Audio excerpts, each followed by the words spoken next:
Ici l'évangéliste Mario Massicotte qui vous accueille à la production de cette émission de télévision aujourd'hui dans la série Les actualités prophétiques.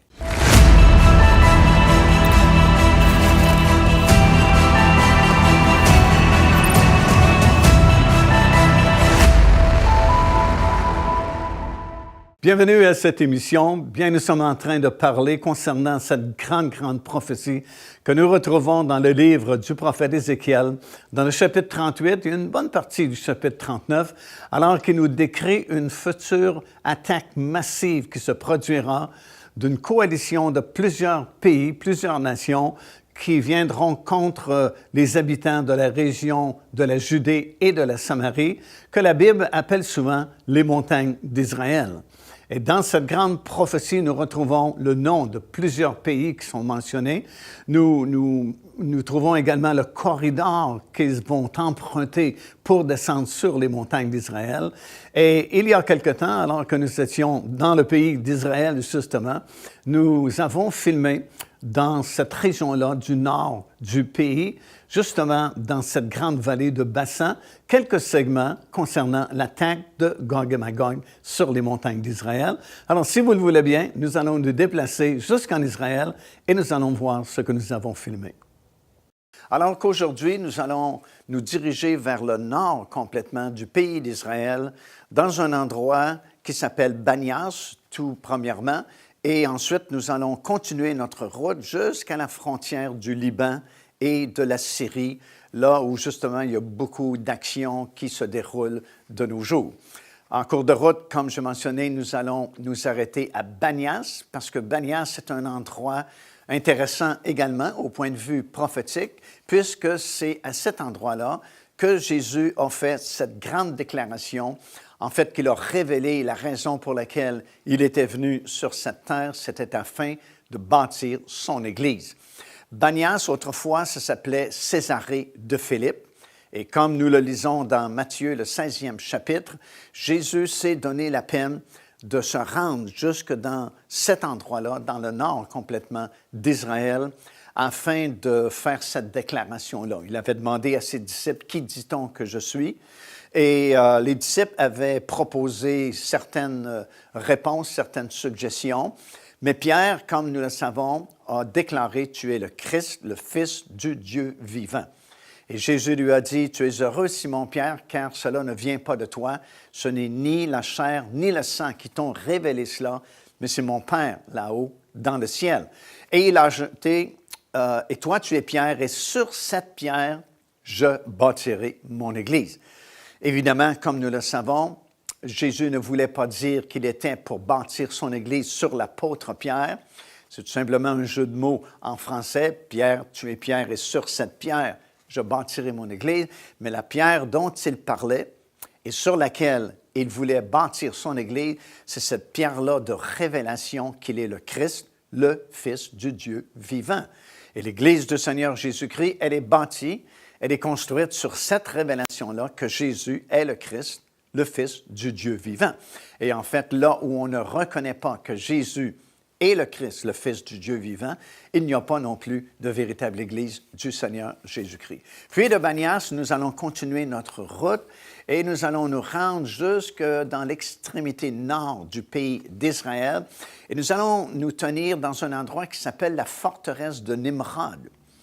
Bien sûr, ce n'est pas le Nimrod dont il est question dans la Bible, qui a construit la ville de Babylone et la tour de Babel, mais c'est une forteresse médiévale de cette époque-là qu'on avait construite afin de protéger les attaques en provenance de Damas, parce que Damas, évidemment, est tout proche de cet endroit-là. Elle a été construite en 1229. Elle a une altitude d'environ 800 mètres et elle avait été construite par Al-Aziz Uthman, qui était le neveu de Saladin.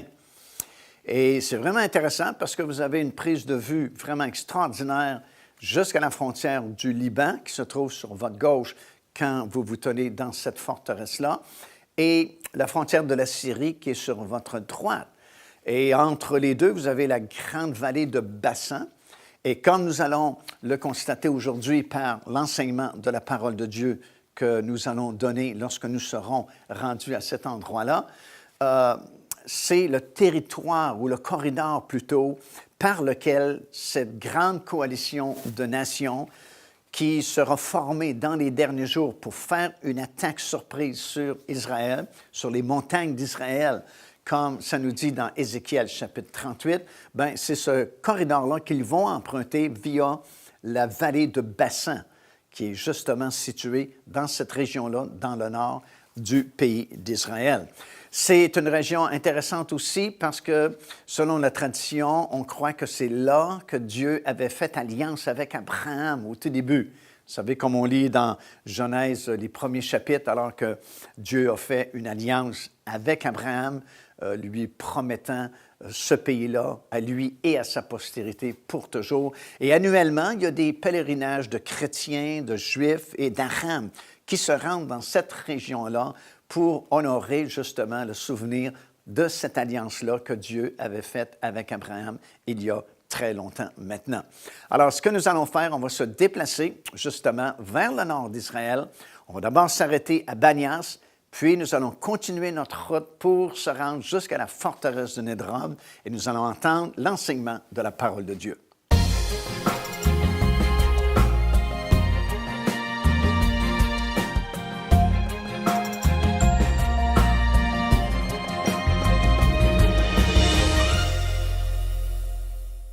Alors, ce matin, nous sommes en route vers la forteresse de Nimrod, qui est située complètement dans le nord d'Israël, en fait directement sur la frontière du Liban et de la Syrie.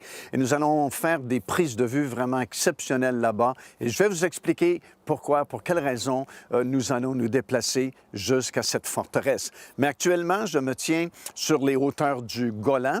Et évidemment, les hauteurs du Golan, on en entend parler souvent dans les nouvelles, dans les actualités, parce que ce territoire a été récupéré par Israël lors de la guerre des 6 jours en 1967 et c'est situé justement sur la frontière de la Syrie qui est juste à côté de moi et du Liban qui se trouve devant moi. Et c'est à cet endroit précisément où nous nous tenons présentement à Banias, qui autrefois était appelé Césarée de Philippe, que Jésus, il y a très longtemps, a fait cette grande déclaration « Je bâtirai mon Église ». En effet, il s'était déplacé jusqu'ici, qui est quand même une grande distance à partir de Jérusalem, pour faire cette grande déclaration-là, alors qu'il avait demandé à ses disciples « Qui dit-on que je suis? » Et puis, il y avait des opinions, bien sûr, différentes. Et Pierre s'était distingué parmi le groupe en disant « Tu es le Christ, le Fils du Dieu vivant ». Et Jésus lui a répondu, « Toi, tu es Pierre, et sur cette pierre, cette déclaration que tu es le Christ, le Fils du Dieu vivant, je bâtirai mon Église. » Alors, c'est dans cette région ici, à Banias, anciennement Césarée de Philippe, que ça s'est passé.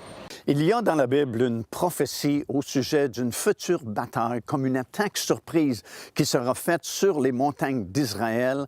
Et nous sommes venus ici au sommet de la forteresse de Nimrod parce que nous sommes en plein centre de la vallée de Bassan et nous pouvons voir vraiment le corridor que cette coalition de nations va emprunter pour faire justement cette attaque sur Israël. La prophétie se retrouve dans le livre du prophète Ézéchiel, dans le chapitre 38, et nous lisons ceci. « Tourne ta face vers Gog, au pays de Magog. Je t'entraînerai, dit le Seigneur, tu marcheras contre le pays dont les habitants, échappés à l'épée, auront été rassemblés d'entre plusieurs peuples sur les montagnes d'Israël, longtemps désertes. » Alors, c'est la prophétie d'Ézéchiel concernant une future bataille, bien sûr qui n'est pas encore arrivée, et on a beaucoup de détails dans ce 38e chapitre, non seulement concernant les nations qui vont participer à cette coalition, mais également de façon géographique où cette bataille va se livrer, où elle va avoir lieu. Et nous lisons dans ces passages-là du 38e chapitre du livre d'Ézéchiel que cette armée-là, cette coalition, va se pointer dans la vallée de Bassan ici et va faire une attaque surprise sur les montagnes d'Israël. Il y a plusieurs détails qui sont mentionnés, comme je viens de dire. Par exemple, le Seigneur dit « Je t'entraînerai ». Il parle à cette puissance qui est située au septentrion, comme c'est écrit dans ce passage-là. Et bien sûr, le septentrion, c'est l'extrémité du nord. Et si vous regardez sur une carte géographique à partir d'Israël et vous pointez vers l'extrémité du nord, bien, vous retrouvez la Russie qui est située exactement à cet endroit-là.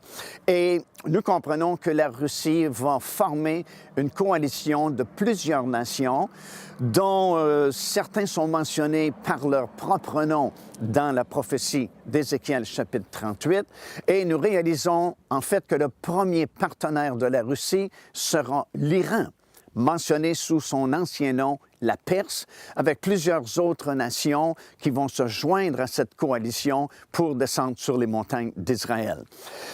Bien sûr, c'est important de tenter de situer l'époque, le moment où cette attaque se fera. Et nous réalisons que le seul endroit vraiment logique où nous pouvons placer le temps de cette attaque sur Israël, c'est vraiment juste avant le début de cette période qu'on appelle les 7 années de tribulation de la fin. Pourquoi? Bien, tout simplement qu'à la fin des 7 années de tribulation, il n'y a pas vraiment le temps pour cette bataille-là, puisque le Seigneur est déjà revenu, et c'est plutôt l'établissement du royaume de Dieu qui se fera à ce moment-là. Et pendant la période des 7 années de tribulation, ben, il n'y a pas non plus de description d'une telle bataille qui doit se produire, ni dans la première partie des 7 années de tribulation, ni dans la deuxième et dernière partie. Donc, la seule solution qui reste, c'est que cette bataille-là ait lieu juste avant la signature de ce traité de paix et de sécurité, justement pour cette période de 7 ans, ce qui provoquerait sans doute la signature de ce traité-là. Parce qu'évidemment, Dieu dit dans sa parole que c'est lui-même qui va intervenir dans ce conflit-là. Il va intervenir par des fléaux naturels et il ajoute même que le monde entier saura que c'est lui qui est intervenu et qui a donné cette grande victoire à Israël. Mais ça va provoquer comme un chaos mondial au niveau politique, au niveau économique, et c'est à peu près le meilleur moment pour que cet homme que la Bible appelle l'Antéchrist, de faire son apparition, d'émerger au Moyen-Orient et de provoquer cette signature d'un traité qui garantirait la paix et la sécurité pour Israël et les pays aux alentours d'Israël. Alors, c'est à peu près le seul endroit où nous pouvons placer la bataille, comme nous appelons communément la bataille de Gog et Magog, au tout début des 7 années de tribulation ou juste avant la signature de ce traité de paix d'une durée de 7 ans. Et on est très proche de ces événements-là puisque les détails qui nous sont donnés dans ce 38e chapitre sont désormais accomplis, puisqu'Israël est revenu, il est établi dans son pays, il est en confiance et c'est le moment où cette attaque pourrait maintenant se produire. Alors, comme nous venons de le voir dans ces vidéos que nous avons filmées en Israël, cette attaque descendra par cette grande vallée de Bassan pour se rendre jusque sur les montagnes d'Israël, qu'on appelle la Judée et la Samarie, qui, bien sûr, est plus connu aujourd'hui sous le nom de la Cisjordanie ou le West Bank. Et c'est vraiment impressionnant le nombre de fois que cette expression-là revient dans la parole de Dieu, les montagnes d'Israël, pour désigner ce territoire-là de façon très précise qu'on appelle la Judée et la Samarie. Sur votre écran, présentement, vous avez toutes ces références à partir d'Ézéchiel, chapitre 34, versets 13 et 14, chapitre 35, chapitre 36 et ainsi de suite. Plusieurs endroits où nous mentionnons cette expression « les montagnes d'Israël ». Et surtout dans Ézéchiel, chapitre 38, le verset 21, et le verset 4 qui parle justement comment cette massive attaque se terminera sur les montagnes d'Israël et que c'est là où ils seront jugés. Alors, c'est vraiment très impressionnant parce que c'est très gros, c'est massif.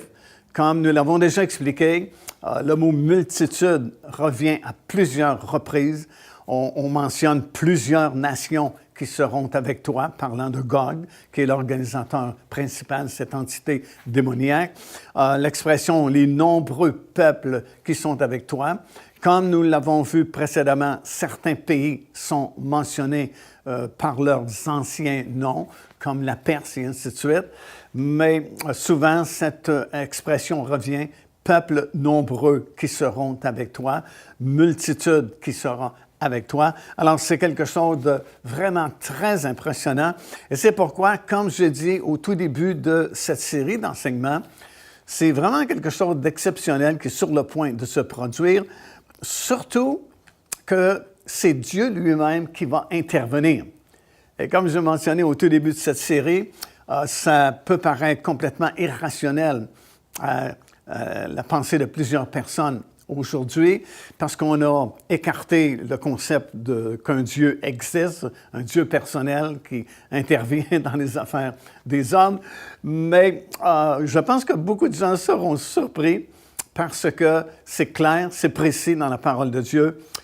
Lorsque cette armée va descendre sur les montagnes d'Israël, c'est parce que les temps seront accomplis pour l'accomplissement de nombreuses prophéties.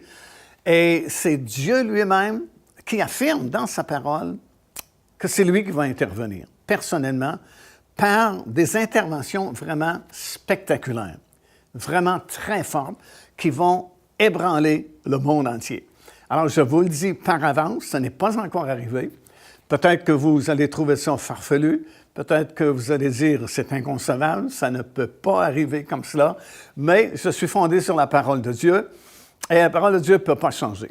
Et Dieu ne peut pas nous tromper, ne peut pas nous mentir dans sa parole, et c'est écrit noir sur blanc que c'est lui qui va intervenir, et ça va être un choc mondial, aussi grand, comme je dis au début de cette série, lorsque Dieu est intervenu pour libérer son peuple hors d'Égypte. Alors, regardez bien ce qu'il va faire. Premièrement, Dieu dit, la fureur va me monter dans les narines lorsque cette attaque se produira.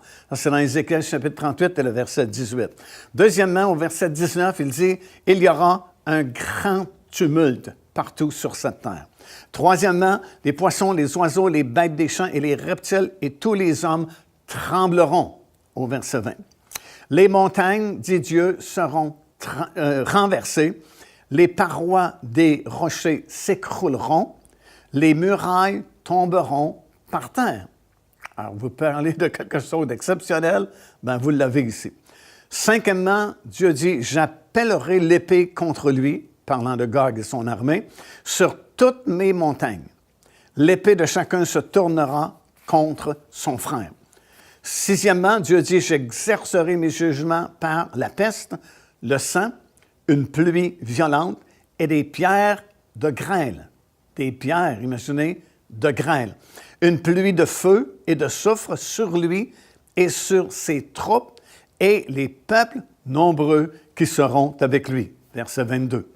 J'enverrai septièmement le feu dans Magog et parmi ceux qui habitent en sécurité les îles. Verset 6 du chapitre 39.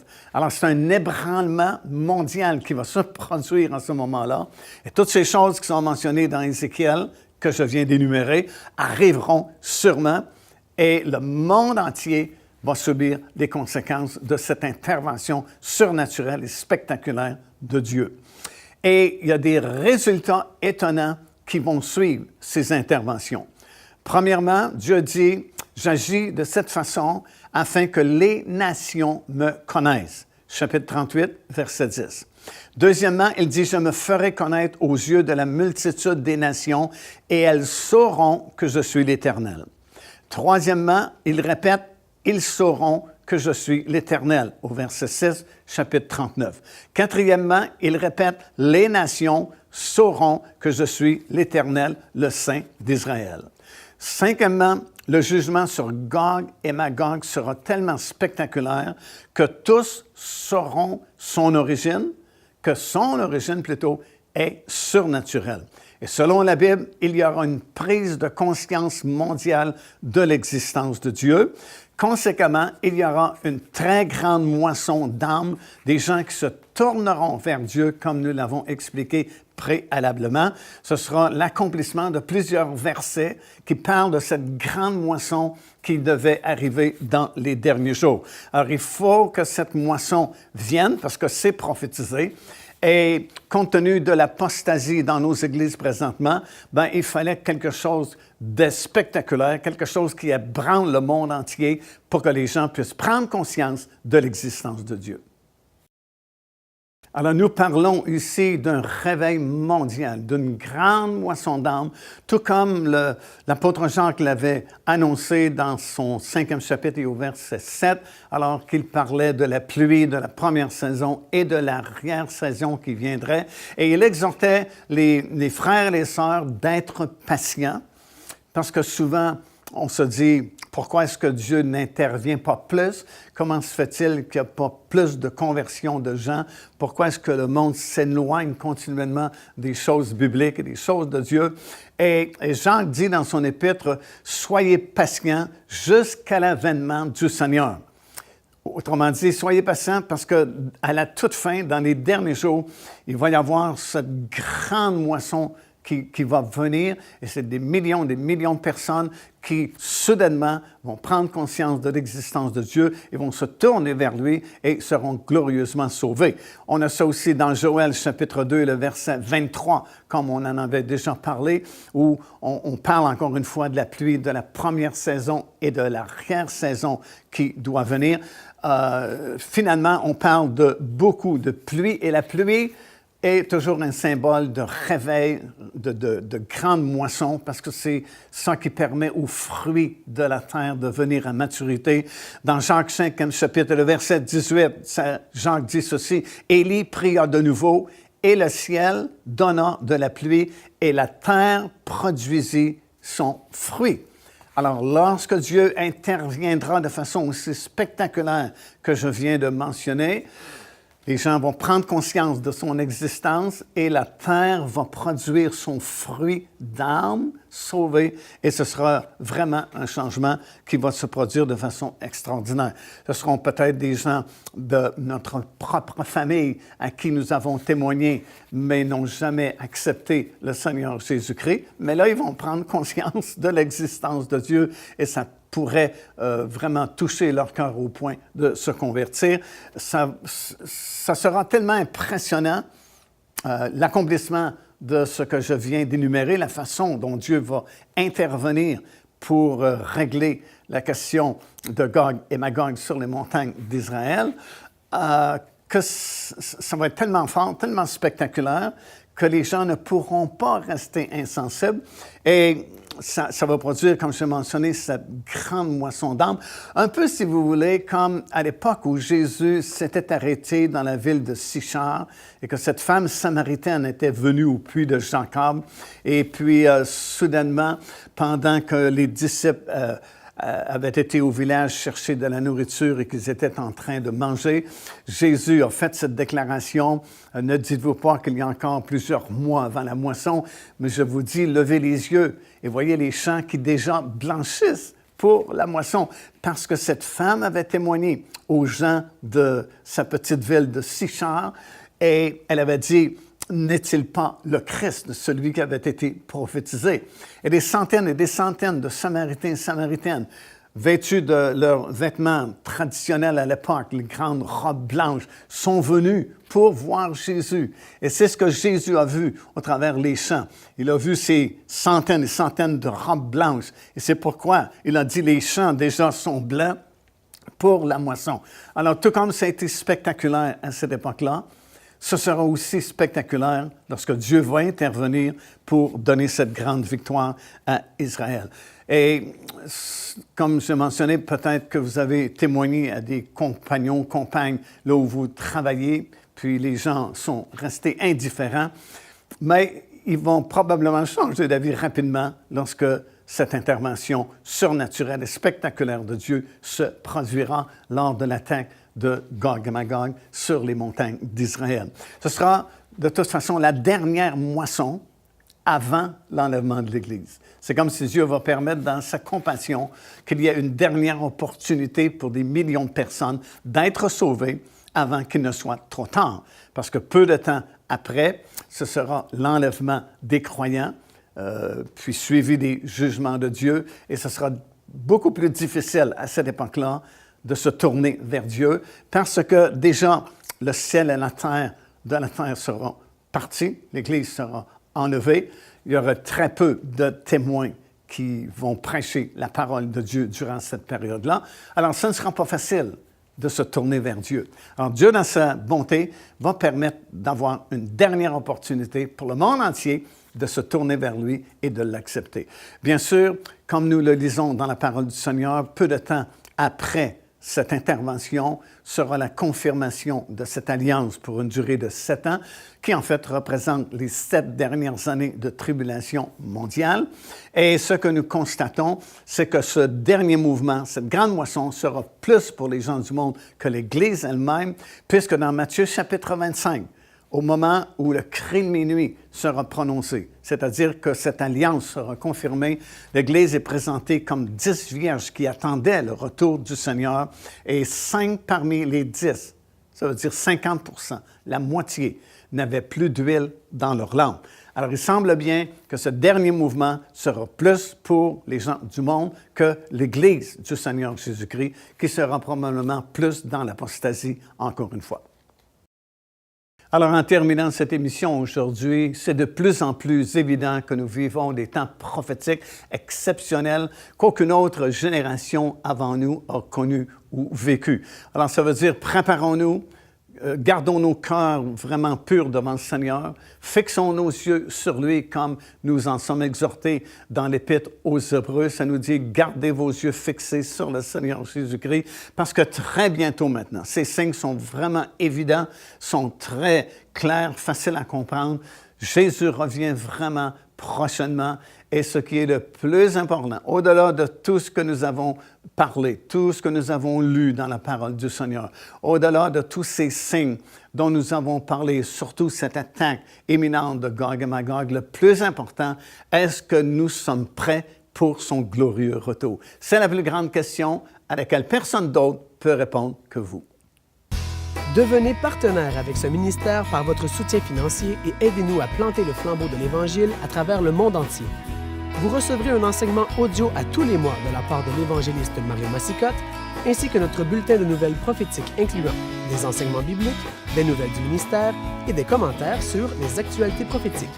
Débutez dès aujourd'hui en visitant notre site web www.paindevie.org ou par courriel à info@paindevie.org